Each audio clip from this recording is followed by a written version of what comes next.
Hey, good afternoon, everybody. It's Coach Randy Byrd, and we're here there for the coaching call on Monday. Today is January 15th. We're already 2 weeks into the new year. That happened fast, right? So what I'm hearing in the markets are the buyers have a lot of anticipation about buying season coming up, right? So I saw a meme the other day. I wish I could repeat it perfectly, but it was dynamite. It was like in April, a buyer looking for a house is gonna be looking like somebody looking for toilet paper at Costco during COVID or something. It was funny, but it's the reality, right? We're going to see a market that's going to get very brisk. Hopefully we all want that, but the reality is, the market is getting that sense of recovery from interest rates. I think people already accepted 7% as kind of a normal thing now on the buyer side, is what I'm hearing from my clients. So now they're moving a little more fast forward with the anticipation of having lower rates in the future. And the activity is definitely picking up for the people that I talk to. So, kind of from a market snapshot, the people that are just joining us nationally, the rates are at 6.69.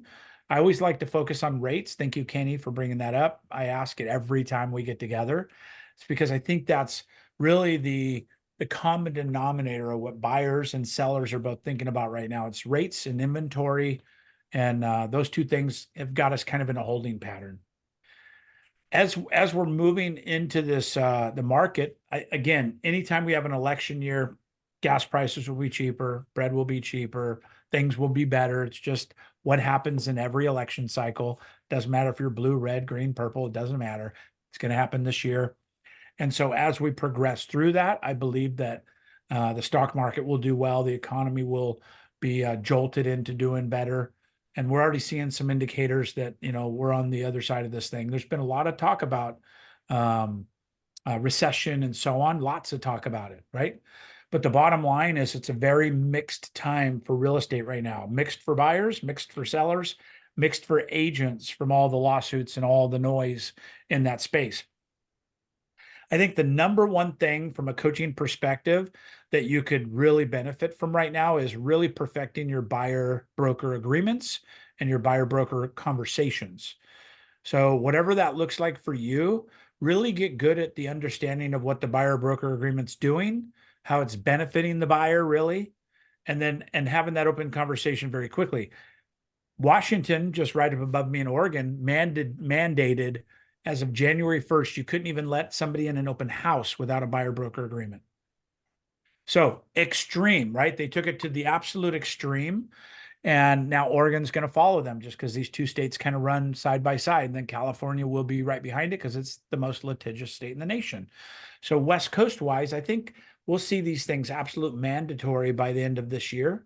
And Washington's kind of leading the way. They've postured it that they want to be the front runner in this, letting buyers understand what's going on in this transparency component.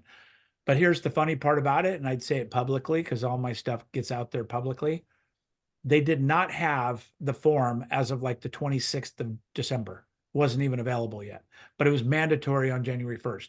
So they got that done and they got this form now. But you see how kind of bass backwards this is when you're having these new regulations that you have to do certain things.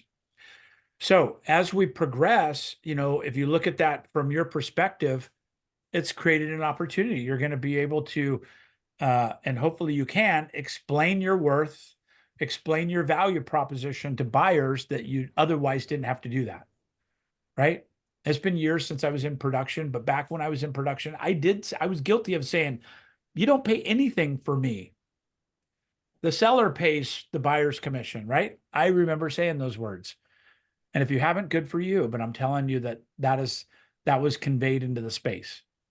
And that's kind of the basis of this. What is your worth and what does that look like?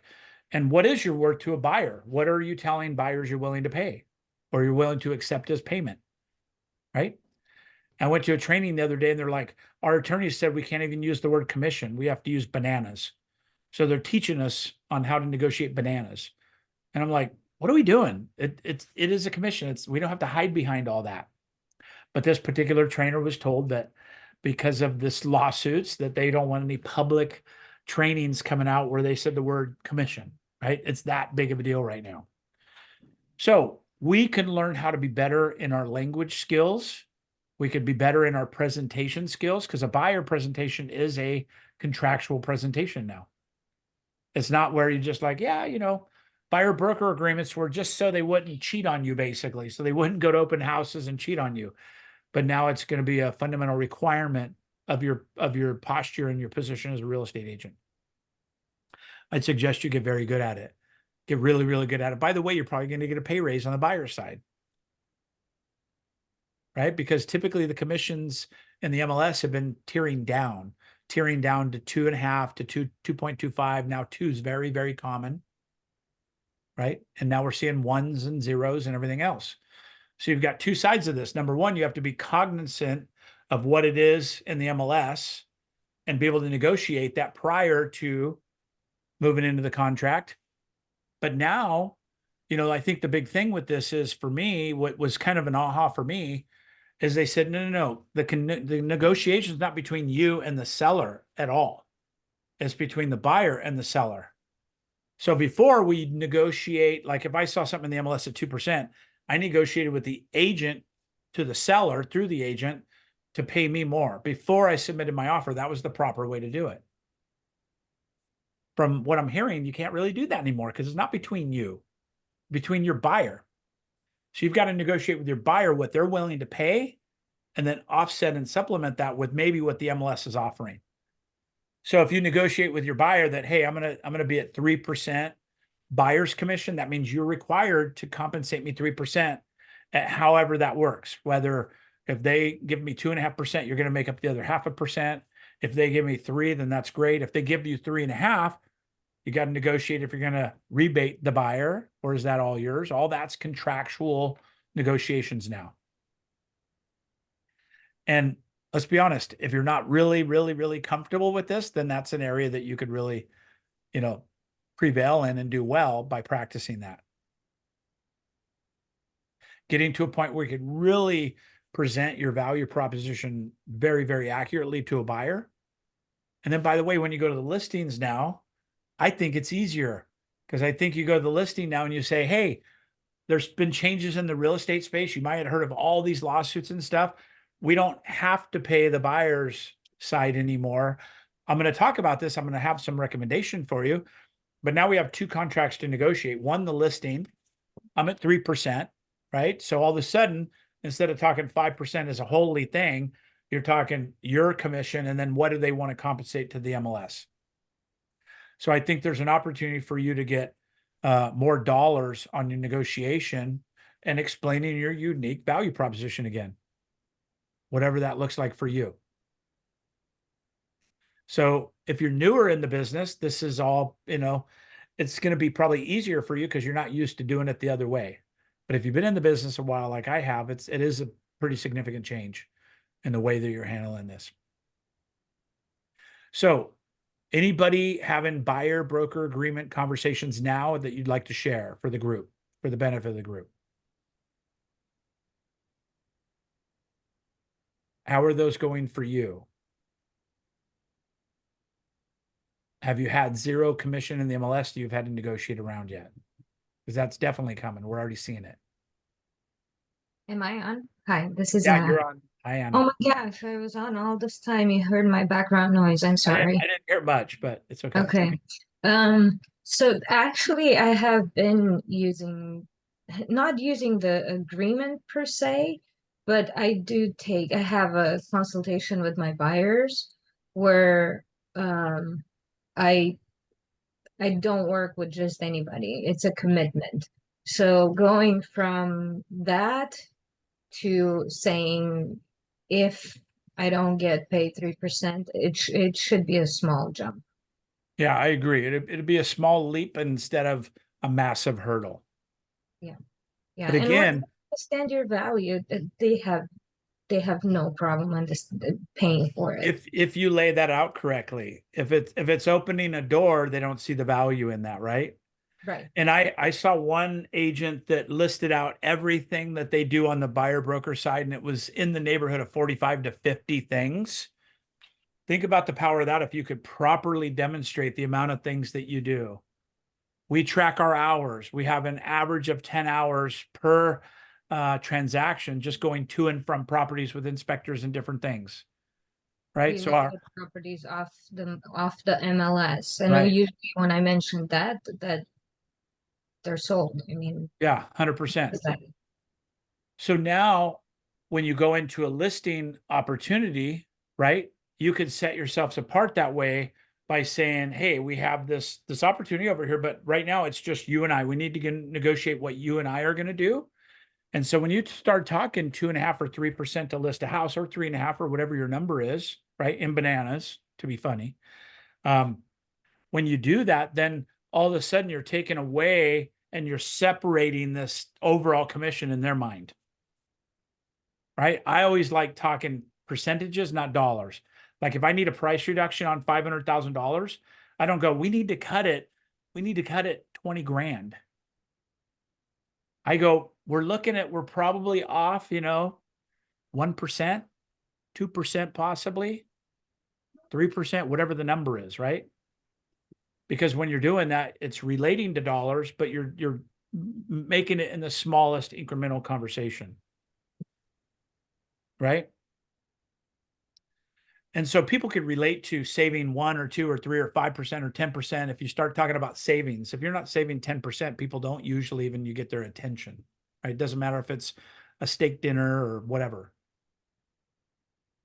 So for me, I think it's really, really important for you to hone your skills on that buyer broker presentation and the value proposition within it all by itself. You've got the listing side down, most of you, right? And if you don't, you'll get that as you gain, where you're exposing, and that's marketing and exposure and opportunity, and the amount of times that you communicate. All those things are part of your value proposition. But on the buyer side, it has to be the same. And for a lot of people outside of the commercial space, which has been doing this for years, right? They negotiate up front what the buyer is going to pay, and sometimes they have to pay in advance in the commercial space. So are you allowed to be paid a professional fee? Are you allowed to legally with your real estate license? The answer is yes, right? It was a real mess during the REO and short sale days because people were charging things, and that was a big, big problem. But in real estate, you are allowed to charge that professional fee if you have a service you're providing. Could be anything from a fee for doing CMAs for somebody all the way through whatever you say it to be, right? But we've got to demonstrate that more than ever. All right. So I wanted to talk about that first today. Any questions on that particular topic before I go into lead generation specifically? Nobody? You feel like you got that? Good. Okay. Lead generation. Lead generation is the lifeblood of real estate. Listing leads, keep you in the business. Let's be honest. If you have listings, then you're stable in the business. And if you don't have listings, you're very susceptible to the up and downs of the market. And a lot of agents got caught last year with that exact scenario. They got caught low on listings. So all of a sudden their business transitioned very, very abruptly. And then it's hard to get that back. So today I want to talk about listing, lead, and listing opportunities. And more importantly, a cadence of daily activity that creates them, right? I was coaching with Kyle recently. We're talking about the daily cadence of what you're doing every single day. How many people you want to talk to, how many conversations you want to have, how many dials you want to make, how many instant messages you want to send, whatever your metrics for measuring this is, don't care. All I care about is you do it. And then as you're building your business, you could decide on how you're going to elevate that number of what you're committed to, right? So somebody newer in the business that's really, really committed to making this a 6-figure beyond business very quickly, right? You've got to spend that 2 hours a day minimum in your real estate business prospecting. And it could be as high as 3. And that's just what the top producers are doing. And so that's number one, is dedicating that time to do it every day. And then now you won't know who to call, but we're going to fill in the gaps a little bit, right? So number one at the very, very top of the list is make a list of everybody you know, like, and trust, right? And let them know that you're in the business and you're actually looking for listing inventory. Be specific. You can call them as part of your daily routine and just check in and put them on a cadence of follow-up, but you want to have listing conversations every single day. And that could be a couple different ways. I like to say, I'm here to serve you. Are you looking to buy, sell, invest, or rent real estate where I can help you? If they say no, then I can dive in a little deeper with that. And then I might say, do you know anybody who's thinking of selling? Maybe they're painting, maybe they're starting to fix things up. We're critically low on inventory, and I'd like to talk to them. We might be able to get them an off market deal and save them some money. Right? There's some opportunities that we can have those conversations. Another immediate thing, it's not for the faint, is expireds and FSBOs. That's immediate business. They've already tried to sell, they did not. I think expireds are a big opportunity right now, mainly because the agents have been confused about this market. They've been maybe complacent about this market. They've let that listing sit there overpriced. Agents get a little nervous and get a little, maybe they get a little egg on their face where they don't want to talk about price reductions, or they don't have the skill set to do that, or whatever it is. And these listings expire when they should have been properly aggressively price reduced.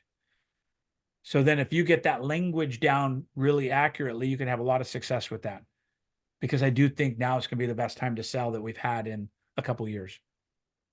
For sell by owners are just, they need you more than they know they need you. And so it's about you bridging the gap of that comfort for them. Taylor, question. Yes, sir. How do you get the numbers of those expired and FSBOs? Well, Yeah, thank you. FSBOs, I get that one expired is more so. What I was Yeah, so there's a couple of sources. Number one, the free one's Title. Title can run searches for you, and if you do pay, it's as little as 8 to 10 cents per contact. So if you gave them a list of 100 expireds, they would be able to give you all that detail information for maybe 10 cents a piece. So they have to charge now because of RESPA and some different things, but they're inexpensive. So they have the access. The other way to do it is services like you could buy dialers like Vulcan 7 and Commissions Inc., Mojo Dialer, Vulcan. I think I said Vulcan 7. Another one is what's the company that does it? Forgetting the name of it. Core Logic, I think, is the other one. Core Logic will get you numbers. You have to pay for those things. So unless you're doing big volume numbers, it doesn't make sense. All right. Property Radar, it's a really good one. Property Radars are good. It's a subscription as well. You could also subscribe to People ID. There's a lot of almost like private investigator type services you could subscribe to. And once you give them your ID and your passport and different things, you'll have access to information that's pretty good, especially when it comes to that stuff. You could actually do skip tracing and do all those things and find numbers. But the reality is, you're going to have a multi-faceted campaign with dialing, with mailers, with maybe even pop buys if you're doing expired specifically. Right?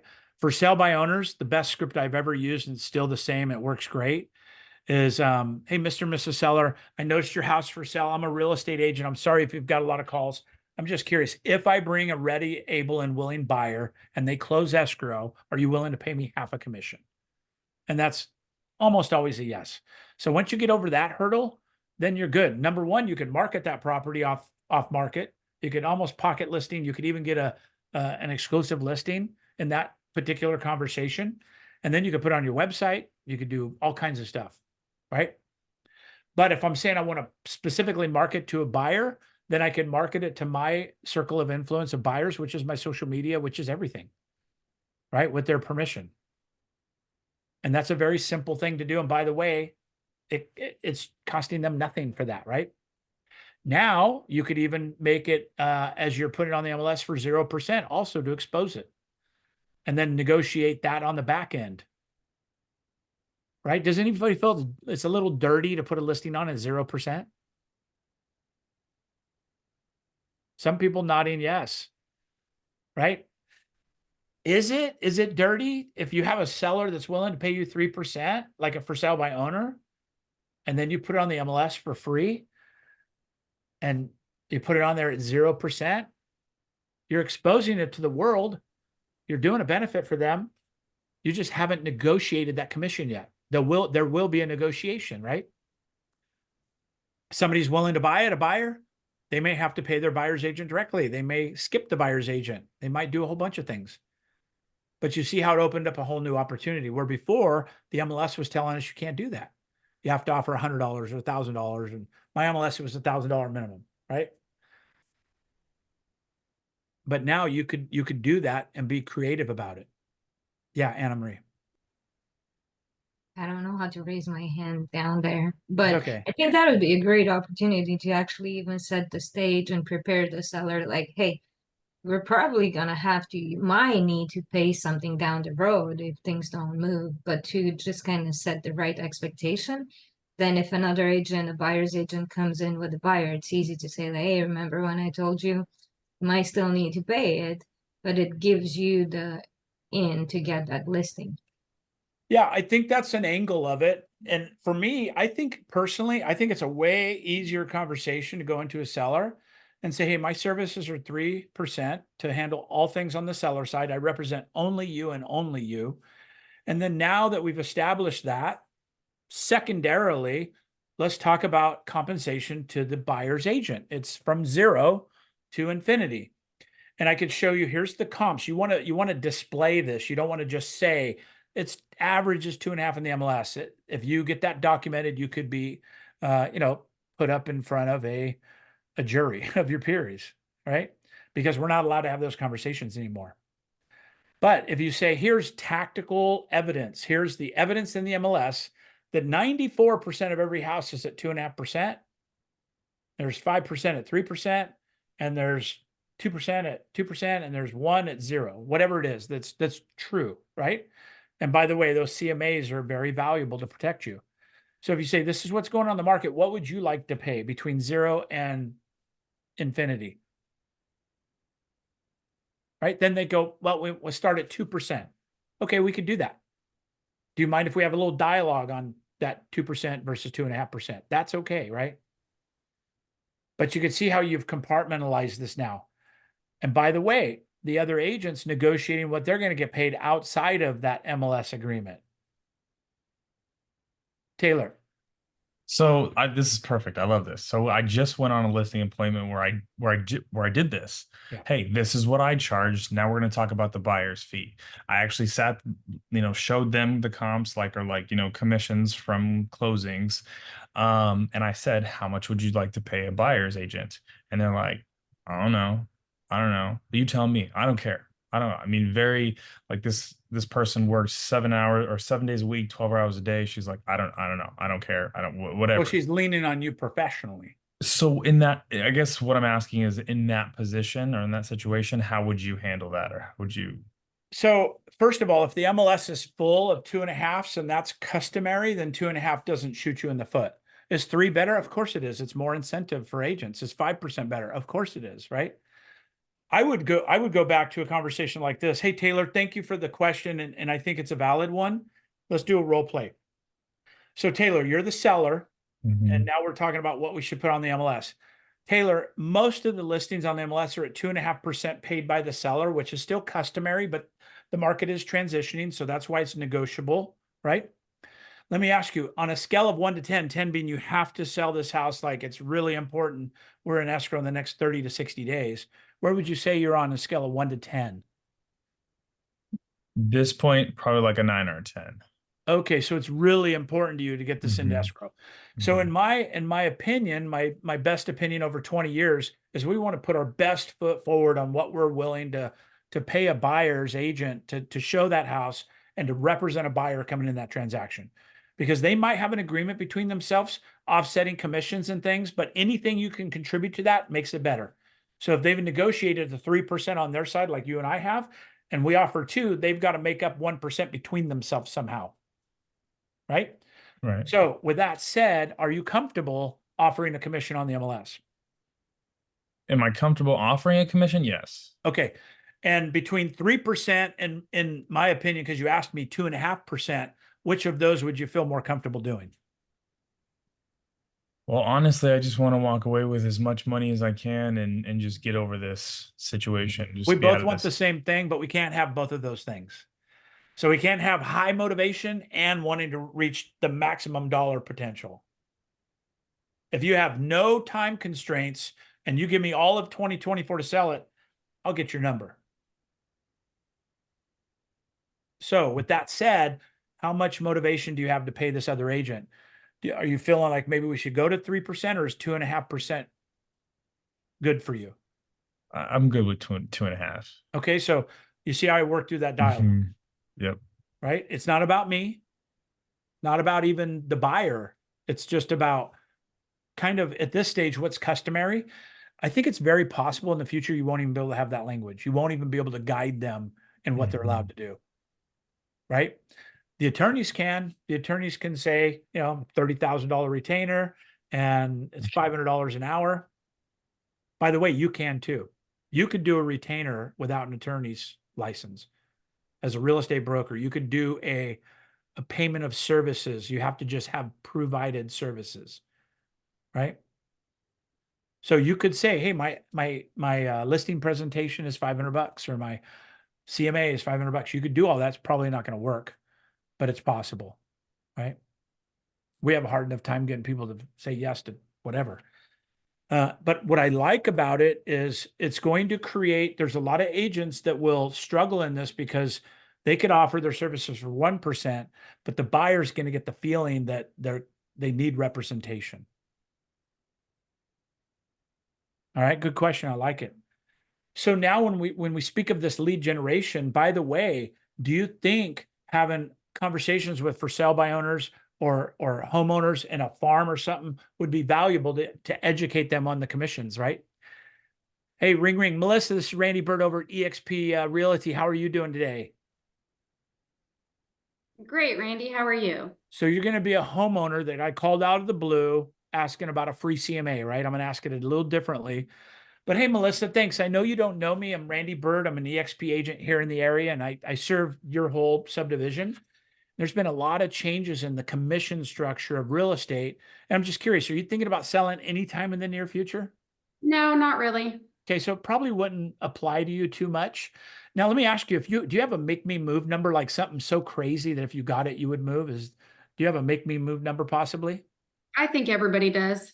I think they do too. What's yours? Probably 1.5. Okay, so time out. She went from not interested ever selling to me getting off the phone to now telling me if I got 1.5 for it, there's a conversation. You see what I'm saying? So I want you to pick up on that component. But now I could say, hey, Melissa, you know, I don't know if I can get that or not, but let me do a little work and no big deal. You don't owe me anything. I'll do some comps and see what it looks like.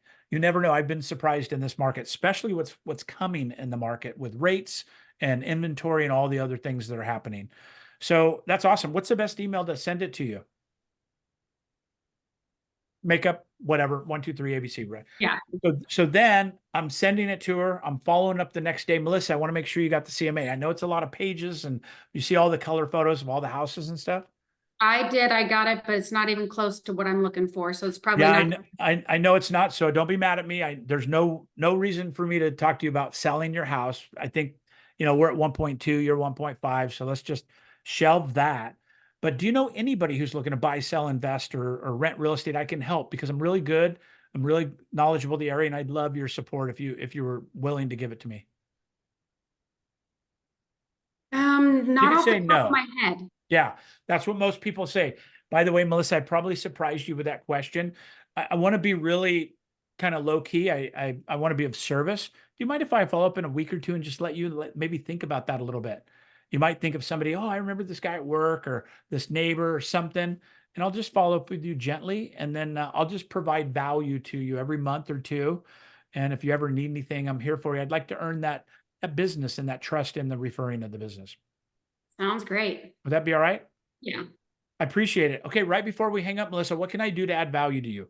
Do you need home inspectors? Do you need plumbers? I got all kinds of tradespeople. We do a free dumpster in your neighborhood once a year. We'll let you know about that. You can throw stuff away for free.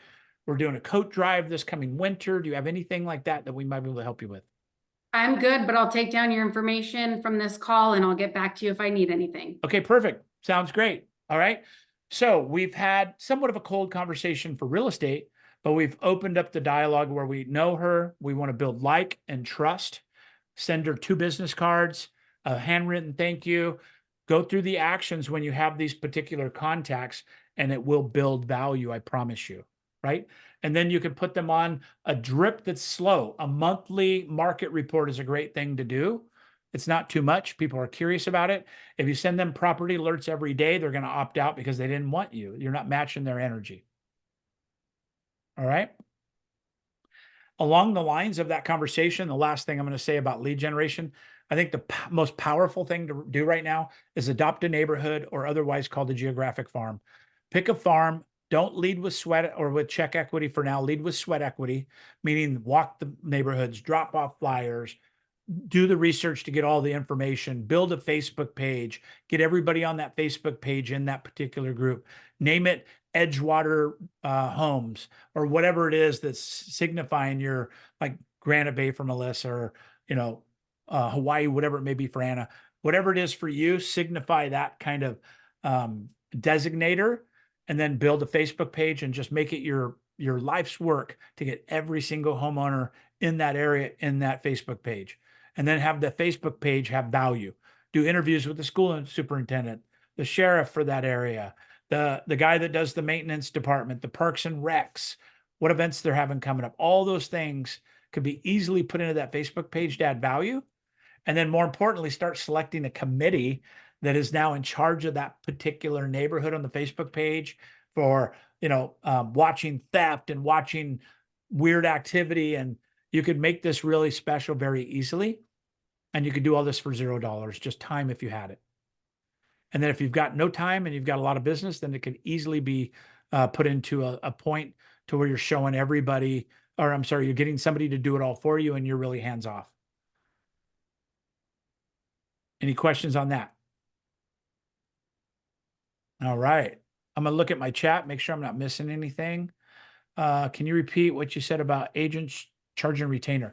So our industry doesn't charge a retainer, right? We're not attorneys, but we could, with our license, we could say, hey, it's all negotiable. We could say, hey, I need, I get paid 3%. I could take a listing and say, I need $10,000 up front for the marketing. I've done that many a times, right? I could say, okay, I'll tell you what, I'm at 3% on the listing, but you want me to advertise the Oakland Raiders. I need 10 grand to do that marketing. And then when we sell it, you get your money back. If we don't sell it, you've spent 10 grand, not me, right? That's all negotiable. So there's nothing saying that you can't negotiate that, but in our industry, there's not a retainer. There is a commission. It's all due on sale, basically. There are many people that get paid to do activities up front. BPOs and inspections are one of those things. Yep, you're welcome. You're welcome. Seller, yep, good. And this is all about getting comfortable with these conversations, right? I'd pick a role play partner, somebody you care about a little bit, ask them to be a little ornery with you so you can know what those objections sound like, right? Does somebody want to wrap the call up with doing a role play with me and me being tough on you? Taylor, you threw your hand up right away. Okay. All right. Go for it. We're on the listing and you're asking me for the commission, and then you're going to talk about buyers next. So wait, I'm the agent or you're the agent? You're the agent. I'm the Okay. homeowner this time. Okay. All right. So, Randy, so commissions, the way they're laid out, have you heard about all of these lawsuits that have been going on? Yeah, I've heard all about it. I'm just interested in what you're going to charge me on the seller side. Okay. So on the seller side, I charge 3%, and that comes in a variety of different ways that I can market.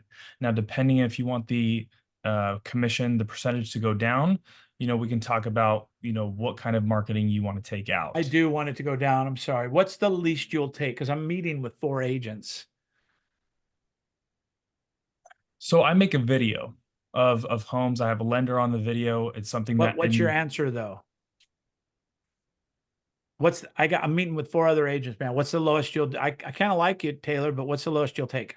I'll take 2.5%. Okay. You just negotiated yourself out of 0.5% without any fight. Okay. 3% is my lowest fee. Are you concerned with that? Okay. Okay. Is price shopping very sensitive for you? Is that something that you're really laser focused on? Or are you looking for service and ultimately getting the transaction closed? Right? You have to be able to say no at least once if you're going to negotiate. And here's another good one. Ask me to lower my commission. So Randy, can you lower your commission? I'm not seeing it. I've got 4 other agents that I'm looking at. Yeah, no, I appreciate that. And they're likely going to lower their commission like that because they're not strong negotiators. And I'm a strong negotiator. If I lowered my commission and I gave in to you right now, Taylor, what do you think is going to happen when I'm dealing with your $10,000, your $20,000? You're gonna drop it right away. I'm going to drop it like a bad habit. So Yeah. I'm asking you to pay me what I'm asking for. I'm worth it, but you owe me nothing yet. Let me prove myself. If I can't prove myself and we have to do some price reductions, then you and I will talk about this because we're in this game together. But as of right now, I'm worth every penny of it. I'm giving you a deal at 3%. Do you have any other questions? Nope. Okay. So you see the power in that. Mm-hmm. Right. But when you say, hey, if I can't negotiate with you powerfully with poise and with, respect for you, how do you think it's going to happen when I get an agent throwing me an offer for 10 or 20 or 30,000 under asking price? Because I'm going to negotiate this on your behalf. I'm going to say, you don't really want me to take this to my seller, do you? You're just going to make them mad. Right? Are you really Right. serious about this house? Is this your best opportunity to put your best foot forward on this house? Because if it is, I just don't think it's worth the paper. I'll talk to my seller and I can get that approved or disapproved if you'd like me to. Okay. Right. Gold. So that's where I come from. But the reality is if you're willing to negotiate commission with the first question they ask, they have the power. Right. And so, Mr. and Mrs. Seller, if it was today, if we were closing escrow today and all I did was help put this together, I would be happy to discount my commission because I haven't really done that much. I get it. But we're just starting this process. And at 3%, literally we spend, and sometimes I'll take out the $3 bills, say, this dollar is for my broker. This dollar is for the IRS. This dollar is to operate my complete business. If I cut that in half, or even get rid of it, you see where there's just no viable business. So 3% is my rate. I'm going to prove how worthy it is and how you'll appreciate the value in that later. But today, it's not owed. It's just what we're agreeing to do. Do you have any other questions? Right? All right, cool. On the buyer side, it's a different conversation. But really, it's you switching sides and being on their side now. Right? It's about you're representing them on the sell side. You're not representing them on the buy side. And by the way, you're going to have opportunities to make that decision down the road. Because if it's at 0 on the MLS and a buyer comes directly to you, do you have to take that buyer? Hell no, you don't. Not at 0. I'm negotiating with the buyer on what I charge again. And it kind of helps with the dual agency, in my opinion, because you could still have dual agency in many states, right? But now I'm like, Mr. Buyer, I am happy to present your offer, but I need to get paid for our relationship, or you need to go find an agent that's going to represent you correctly.